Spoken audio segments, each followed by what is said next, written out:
据在中国的蒙古国公民反映，来中国打工留学的蒙古国女性中，有部分年轻女性从事卖淫、贩毒等活动，呼吁两国政府应该高度重视，采取措施。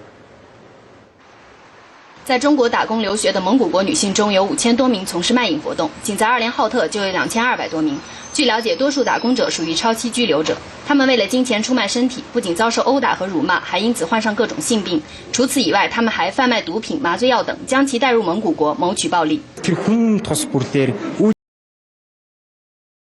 ажиллагаа эрхэлж байгаа цааш нь аваачж байгаа хүн бүр төр судалгаа хийгээд хамтлагт мөрдөлт хийгээд энэ байдлыг дасан зогсоох нөхцөл байгаа гэдгийг бид нар хараад байгаа. Тэр хүнд өөрсдийнх нь энэ талаар сурталчилгаа сургалт хийгээд